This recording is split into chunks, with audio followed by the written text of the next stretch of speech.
Welcome everybody to the Genesis Mindset. Today is Mobick Monday, and what I'm going to be talking about today is how BitMobick continues to expand with the expansion of Bitcoin. There's a very specific reason for this, and a lot of this has to do with Mr. Oh and his position in the Bitcoin community.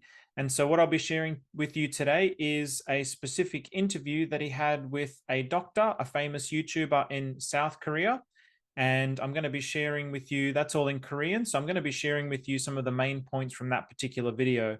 So with that, let's get into the episode. So obviously, always, this is not financial advice, it's just personal opinion only. And today we will be talking about BitMobick and how it continues to grow as Bitcoin grows. So obviously going over that Dr. Donghoon Lee's video. So Dr. Donghoon Lee.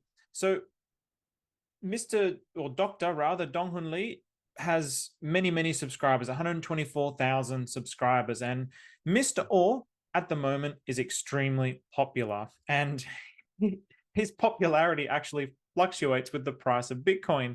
So when Bitcoin is in a bear market, no one really wants to know about Bitcoin, and therefore no one really wants to know anything of what Mr. Oh has to say. So, well, actually, that sounds quite harsh, but that's basically what he was saying in the interview.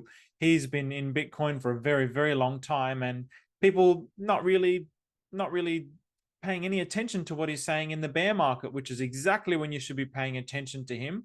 They're only paying attention to him when the price is starting to go up and when the price is really high. So this is how humans are. We really act on our emotions. So because we're emotional beings, when things are looking good, we have our conviction and we want to know, oh, what's all this Bitcoin? And that's where Mr. Oh really starts to get very popular. So as you know, as I've been mentioning on this channel quite a lot, he's been going on many talk shows and YouTubes to really talk about Bitcoin. People have been asking him. So one of the latest ones, very popular, is Dr. Donghoon Lee. So he's actually a doctor. So he's a medical doctor. And he has 124,000 followers on his YouTube channel. And his channel has mostly content about the medical industry.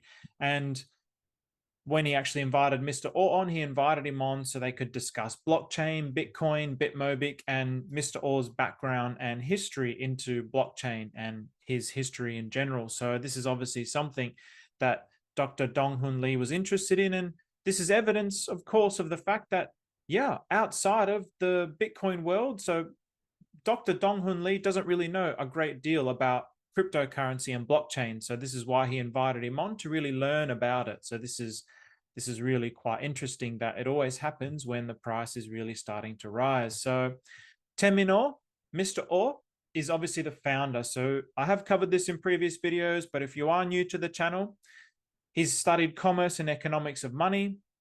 And basically, he's been studying Bitcoin since 2014, and he's written many books about it. So he actually has proposed Bitcoin improvements, but because he was rejected mostly by the community, and it's very difficult to get any implementations into Bitcoin happening, he decided to fork it. And this is when he created BitMobick, because he had all these ideas about the way that he thought blockchain should work and the way that he thought it could be utilized as a technology, but it actually wasn't being utilized. So he thought, well, I'm actually going to implement these ideas myself, put these theories into practice.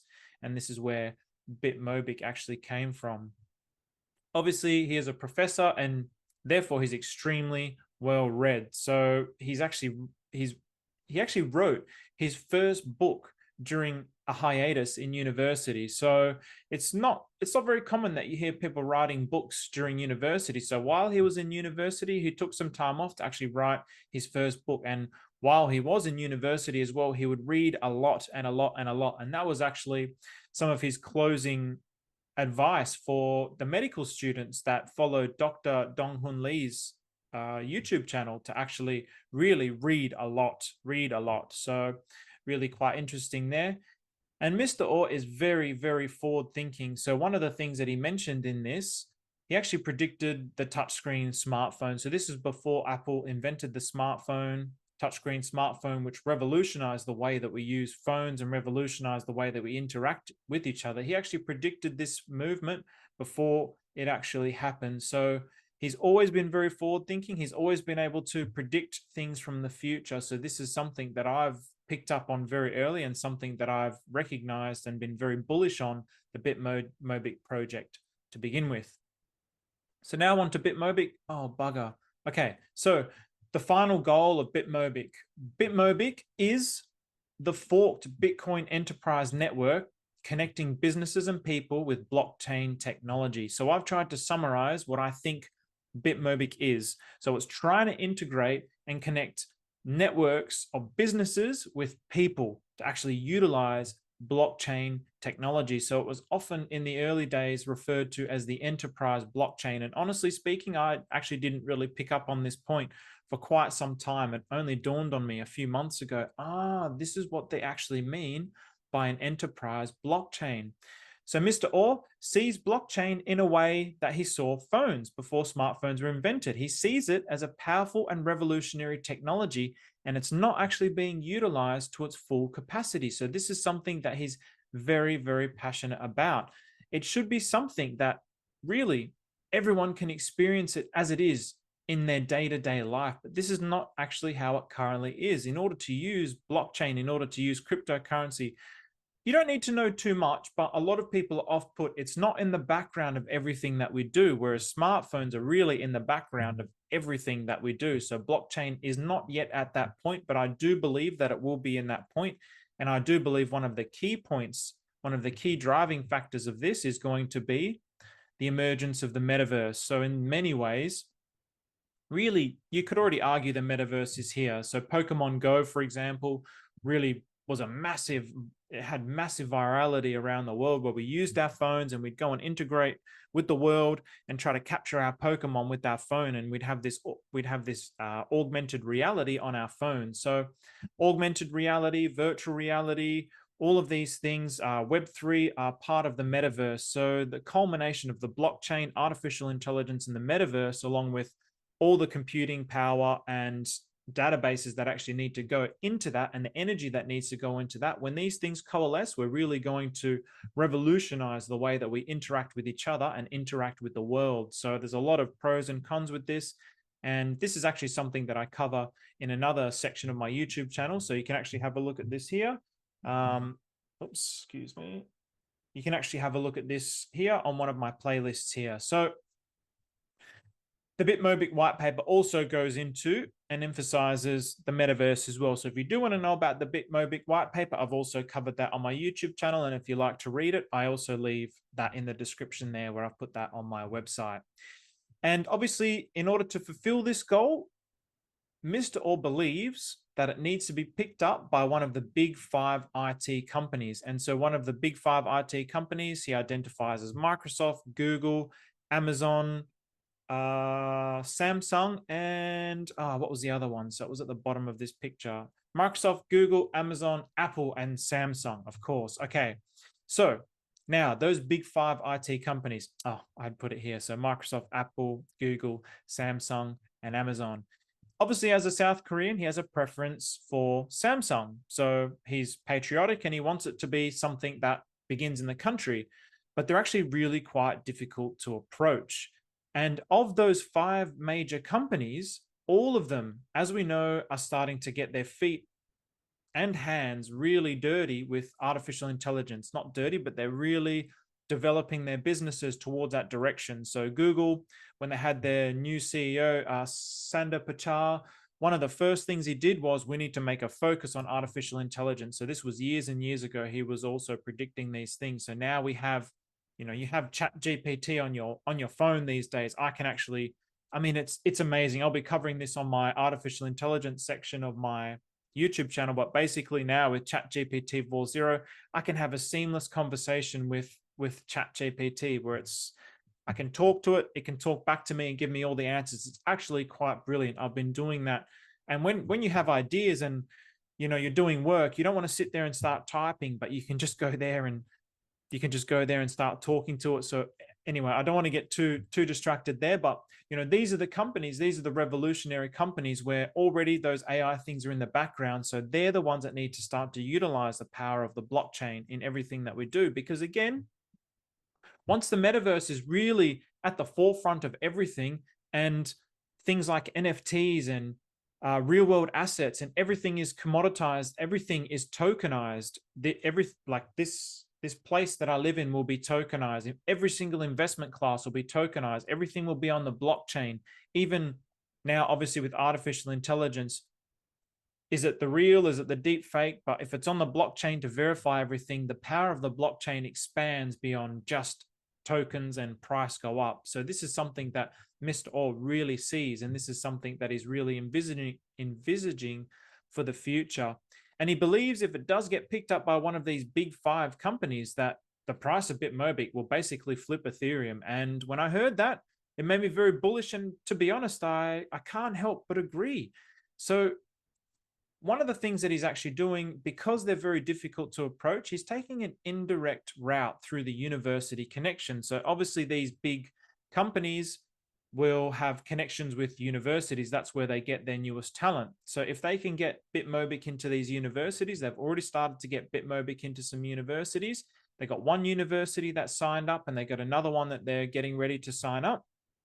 So if these universities can start to develop the technologies in the university, and then through that connect to Samsung, this is the way that he's actually seeing that they can create that affiliation where one of the big 5 tech companies will actually pick it up. So this is the way that he envisions blockchain. So the Todak he also mentioned, obviously I showed in a previous video, they've got this advertising campaign at the moment where 180 buses throughout South Korea have got the Todak advertisement on them. They've also got it on the Gangnam, the big advertisement on Gangnam, so people can actually see it. And what he's actually doing, of course, it's trying to solve the problem of the low birth rate in South Korea, and how the birth rate is so low and it's nowhere near outpacing the death rate. So this is a big problem there. They have a massively declining birth rate, and they also have the highest rate of suicide deaths in the world in teenagers in their high schools, which is really quite tragic. So it's a big problem in South Korea. Now, he's not expecting that people are going to have babies just because they can get one Mobick. At the moment, it's one Mobick, but it will eventually get scaled down. But he does basically envision this as creating the future of the network through the babies. That's the genius of the idea. That's where originally on the surface level, I thought, well, this is a strange idea. I don't really see, I wouldn't have a baby to get one BitMobick, but it is an additional incentive, yes, but it's the fact that these babies now in 15 years time will have BitMobick to their name. So they are the future of the network. If it gets picked up by a global IT company and the network continues to expand, look what Bitcoin has done within the last, well, since it's been invented. Look what Bitcoin has done in price. Look what the impact that it's had on the world. It's created this whole new asset class, this whole new technology. Now, what you need for a network is you need sustainability. And to have these babies now who are actually going to become Mobickers from birth, in 15 years' time, they're going to have Mobick to their name. That's just such a clever idea. It's actually preserving and strengthening the foundation of the network and giving it a future through these babies. So that's a wonderful and remarkable idea. So he mentioned that in that interview as well, which really clarified that idea in my mind, which I thought was very clever. Now, the main thing here is also the power to the businesses. This is one of the main things, obviously, that it's a enterprise blockchain. So it has been proven. The Ray-Bans event was a sellout. The whiskey event was a sellout. They're trying to show companies and businesses that by actually providing this BitMobick, which they don't actually have to pay for, they're getting free advertising. So for example, with the Ray-Bans, whether you wanted to go for the Ray-Bans, you're getting free BitMobick, or whether you wanted to go for the BitMobick, you're getting free Ray-Bans. So when you bought the Ray-Bans, for example, you ended up getting the BitMobick, the value of that in the BitMobick. So they're also trying to do this with smartphones as well. So again, whether you do this and you go to buy the smartphone and you get BitMobick for free, or you go for the BitMobick and you get the smartphone for free, it's very clever. So they're just showing through these initiatives that this is the kind of power and the kind of value that BitMobick and really blockchain technology can have for the world, for marketing, that's actually not being utilized. So this is a very innovative idea that I haven't seen. with any other cryptocurrency or any other blockchain. And as I have mentioned in previous videos, many businesses are already starting to integrate BitMobick into their companies, into their businesses. So from people that are already within the network and people outside of the network. So as that, I think it's about 30 businesses now in South Korea. As that continues to grow, if it goes to 30, then doubles to 60, then to 120, then to 240, and it continues to scale out, and people are actually able to utilize their BitMobick to buy products, this is something that is one of the goals of cryptocurrency. It's one of the goals of, well, really, it's what Bitcoin wanted to do. It wanted to be money, but the idea of it being money now, it's too slow and it has all these other issues. It actually kind of has really stagnated because there isn't this centralizing power, in this case, Mr. Oh and the councils that surround him, which put these ideas out into the world. It doesn't have that with Bitcoin, but we actually have that with BitMobick, where we're actually starting to do this. So yes, there are ATMs with Bitcoin, there are businesses with Bitcoin, but really to have a team that's really working on this in a dedicated way to continue to expand this, to see in South Korea, which is a hotbed for technology. I mean, they have some of the best IT companies in the world. They're a very innovative and forward-thinking country in general. So if this can really take off in South Korea, and the idea of what blockchain can actually do, and as a currency can actually do in South Korea, it can really be a precedent for the rest of the world. On that as well, obviously with the JTBC, which is one of the 5 big media companies in South Korea, the value that this presents for companies, this is what they're trying to prove to Samsung, but it's difficult because Samsung is so big and so powerful. They don't actually really need this, but if they can actually prove the value of it to such a massive company through some of these smaller companies, and JTBC is not a tiny company, but to think that the value of their BitMobick, which at the moment, I think it almost got up to, at its highs, 1 million South Korean won. So the value of their BitMobick as an asset, it actually was worth more than the value of the headquarters where they're actually running JTBC. So when Mr. Oh mentioned this, it really blew my mind. I thought that was really quite phenomenal. So this is the power that it can be for companies. So this is actually what they're really trying to do by distributing the public goods, which really Mr. Oh's really wanting to finish distributing the public goods, because the value is so much right now that it's really also safety for his own family to really finish distributing the public goods. And obviously, you know, the moral component and the ethical component of the fact that Mr. Oh is never, ever, as the founder, ever going to sell a single token. He's never going to own a single token or sell a single token. So it has this deep moral and ethical implications that, I haven't seen on any other blockchain. And this is one of the reasons that I've really gravitated towards BitMobick. So with that, thank you very much. Hopefully you enjoyed that episode.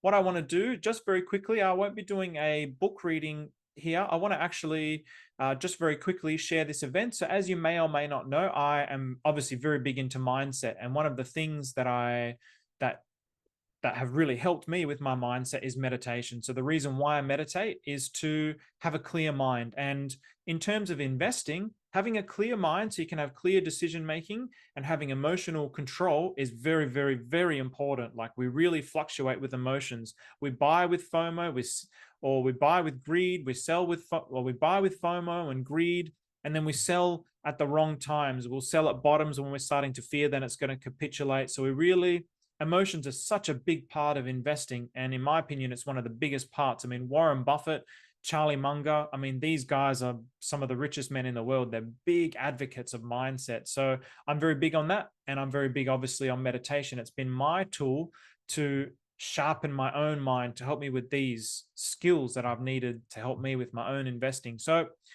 what I'm going to be doing, so first of all, these are the 2 videos, or this is actually one of the videos. So I'm going to go through this video this week and share any gold nuggets from that video. But for this particular one, it was this video. So it's all in Korean. So I've basically listened to the whole lot and read the subtitles, and I've just relayed to you the information there. So it is a deep dive. Hopefully there's some good information for everyone there.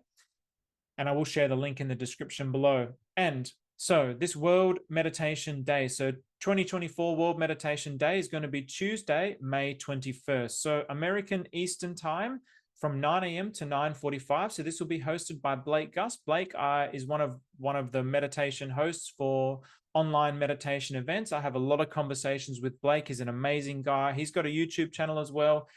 I strongly recommend following him if you're into mindset as well. He doesn't talk about investing, but he gives daily tips, daily quotes, and just every time I listen to his stuff, it's like, man, I needed to hear this today. I needed to hear this today. Like his content is just on the money. It's brilliant. So basically, I'm going to provide this link. I will be joining as well. So if you're in Australia, for me on the East Coast, it's 11 p.m. So it's going to be a late one for me, but that's no problem. I usually go to bed just before midnight anyway. So this will be happening tomorrow. So on the computer, I found it difficult to book now.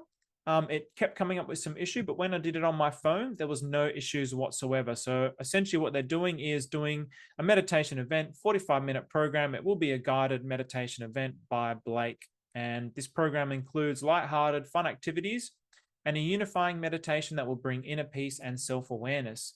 This World Meditation Day 2024, let's take some time to pause, reflect, and discover a new way of being that contributes to a more peaceful world. So with that, thank you very much, everybody. Have a lovely day, and we'll see you, if you're here just for the Mobick, we'll see you next week. Otherwise, there will be more content coming throughout the week.